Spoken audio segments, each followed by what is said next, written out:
Hello everyone, welcome back to my channel. இன்றைக்கி நம்ம என்ன வீடியோ பதிவு பார்க்க போகிறோம் அப்படின்னா, ரோஜா செடி வச்சுருக்க எல்லாருக்கும் மோஸ்ட்லி இந்த ப்ராப்ளம் கண்டிப்பாக வரும். இது ரொம்ப ஒரு முக்கியமான விஷயங்க. ஸோ ரோஜா செடிகளை பற்றின சில டீட்டெயில்ஸை தான் நம்ம பார்க்க போகிறோம்.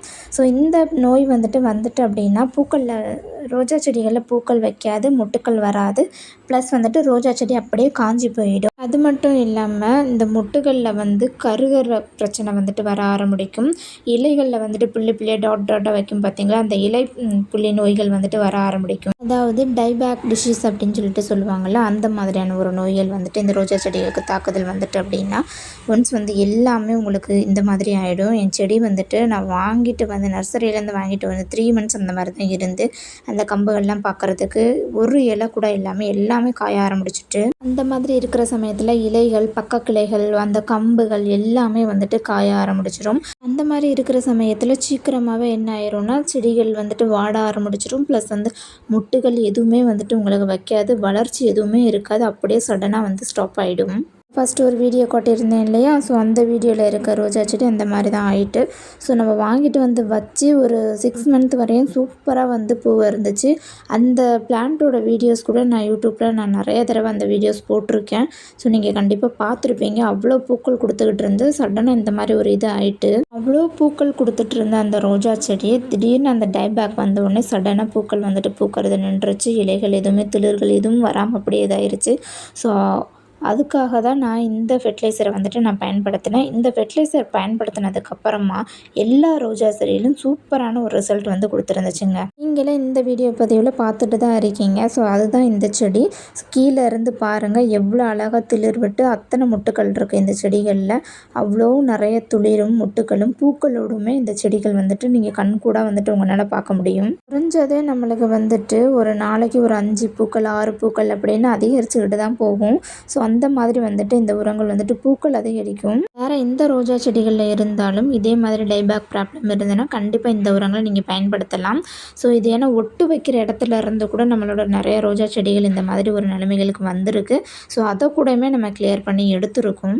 இப்போ நீங்கள் பார்த்துட்டு இருக்க செடி முதல்ல ஒரு இலைகளும் இருக்காது, ஒன்றும் இருக்காது. அந்த கிளைகள் கூட காஞ்சி ரொம்ப வாடின மாதிரி ஆயிட்டு. ஆனால் இந்த செடியை பார்த்தீங்களா, இப்போ அதில் எத்தனை துளிர்கள் வந்திருக்கு, எவ்வளோ ஸ்டெம் அழகான பக்க கிளைகள் நிறையா வந்திருக்கு, துளிர்களும் நிறையாவே இருக்குது. முட்டுக்களும் பாருங்கள், சின்ன சின்ன இடத்துல இருந்து கூட முட்டுகள் வைக்க ஆரம்பிச்சிருக்கு. அந்த மாதிரி இருந்த சமயத்தில் நான் இந்த உரத்தை பயன்படுத்தினதுக்கு அப்புறமா செடிகள் ஆரோக்கியமாக பச்சை பசுமையாக எவ்வளோ ஹெல்த்தியாக வளர ஆரம்பிச்சிட்டு, அதுலேயும் முட்டுக்களும் நிறைய கொடுத்துருக்காங்க.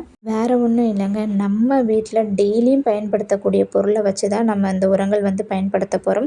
ஸோ இதை நீங்கள் 15 நாளுக்கு ஒரு முறை நீங்கள் தாராளமாக கொடுத்துட்டு வரலாம். இலைப்பிள்ளி நோய்கள், முட்டுகள் கருகுதல், செடி திடீர்னு வாட ஆரம்பிக்கிறது, இலைகள்லாம் சுருங்க ஆரம்பிக்கும் இல்லையா, ஸோ அந்த மாதிரி டைம்கெலாம் நம்ம பயன்படுத்திட்டு வரலாம். இதை நான் ஒரே ஒரு டைம் தான் இதுக்கு பயன்படுத்தினேன். அதுலேயே எவ்வளோ அழகான ரிசல்ட் கொடுத்துருக்குன்னு பாருங்கள். ஸோ நான் ஒரு சில ஸ்டெம்மில் அந்த டிசீஸ் ப்ராப்ளம் இருக்குது. இந்த நடுவில் இருக்கிற அந்த குட்டி ஒரு ஸ்டெம் போகுது பார்த்தீங்களா, ஸோ அந்த ஸ்டெம்மில் இந்த ப்ராப்ளம் இன்னுமே இருக்குது. அதை நம்ம தொடர்ச்சியாக பயன்படுத்திட்டு வரும்போது கண்டிப்பாக ரெக்கவர் ஆகி வந்துடுவாங்க. ஸோ நம்ம இப்போது இந்த உரத்தை எப்படி எந்த மாதிரி பயன்படுத்தலாம் அப்படின்றத பார்க்கலாம்.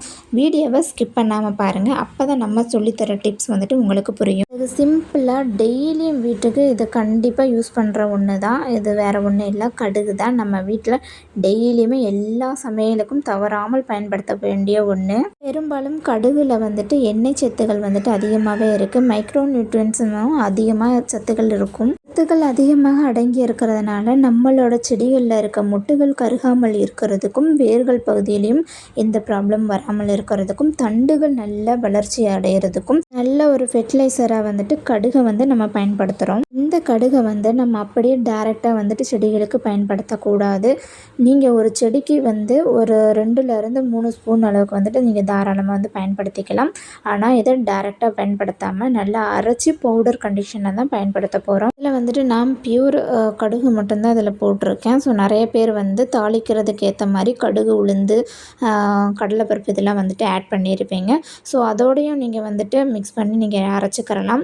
ஸோ அது நீங்கள் இதில் ஆட் பண்ணலை, வெறும் கடுகு மட்டும்தான் இருக்குது அப்படின்னா நீங்கள் கடுகு மட்டுமே நீங்கள் பயன்படுத்திக்கலாம். இல்லை அப்படின்னா ஸ்கிப் பண்ணிக்கலாம். இது வந்து தாளிப்புக்கு பயன்படுத்துறதுனால தான், அதனால் நீங்கள் நிறைய பேர் ஆட் பண்ணி தான் வச்சுருப்பீங்க.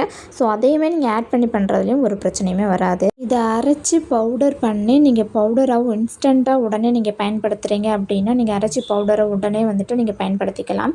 இல்லை அப்படின்னா அந்த அரைச்ச பவுடரை வந்துட்டு தண்ணியில் ஆட் பண்ணி நீங்கள் ஒன் டே வந்துட்டு ஊற வச்சு நெக்ஸ்ட் டே கூட நீங்கள் கொடுத்துக்கலாம்.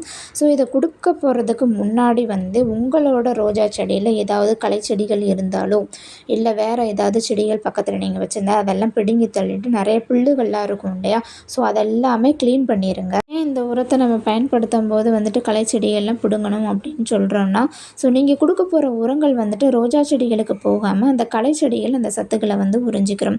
ஸோ அதனால தான் நீங்கள் வந்து அந்த களை செடிகள்லாம் எடுத்துடணும். இல்லை அப்படின்னா டேரெக்டாக நம்ம ரோஜா செடிக்கு போகாது இல்லையா. இலைகள் எடுத்த பின்பு அந்த மண்ணை வந்துட்டு நீங்கள் நல்லா கலரி கொடுக்கணும். ரோஜா செடியில் இருக்கிற அந்த மண்ணை நல்லா கலரி கொடுத்துட்டு 3லேருந்து 4 ஸ்பூன் வரையுமே நீங்கள் தாராளமாக பயன்படுத்திக்கலாம். 15 நாட்களுக்கு ஒரு முறை வந்துட்டு நீங்கள் பயன்படுத்திட்டு வந்தாலே போதுமானது. இந்த மாதிரி நீங்கள் பயன்படுத்தும் போது உங்களோட ரோஜா செடியில் வந்துட்டு டைபேக் டிசீஸ் ப்ராப்ளம் எதுவும் வராது.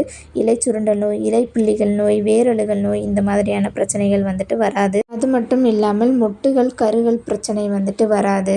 இந்த மாதிரியான பிரச்சனைகள் வராமல் வந்துட்டு பாதுகாக்கும். நீங்கள் வந்துட்டு இந்த உரங்களை மல்லிச்செடி, பிச்சி செடி, ரோஜா செடி எல்லா விதமான பூக்கள் செடிகளுக்கும் வந்துட்டு நீங்கள் தாராளமாக வந்து 15 நாட்களுக்கு ஒரு முறை நீங்கள் பயன்படுத்திட்டு வரலாம். உரங்கள் பயன்படுத்திய பின்பு வந்துட்டு கட்டாயம் வந்து தண்ணி கொடுக்கணும். தண்ணி கொடுங்க. ஸோ இந்த மாதிரி பிரச்சனைகள் இருந்தது அப்படின்னா கண்டிப்பாக சரியாகும். உங்களுக்கு என்னோடய வீடியோ பிடிச்சிருந்து அப்படின்னா லைக் பண்ணுங்கள், ஷேர் பண்ணுங்கள், கமெண்ட் பண்ணுங்கள், சப்ஸ்கிரைப் பண்ணுங்கள். இந்த வீடியோ பதிவு உங்களோட ஃப்ரெண்ட்ஸ் அண்ட் ஃபேமிலிக்கு ஷேர் பண்ணுங்கள். நெக்ஸ்ட் வீடியோவில் பார்ப்போம். Happy gardening. உங்களுக்கு ஏதாவது டவுட்கள் இருந்தது அப்படின்னா கமெண்ட் செக்ஷனில் கமெண்ட் பண்ணுங்கள். கண்டிப்பாக நான் உங்களுக்கு ரிப்ளை பண்ணுறேன்.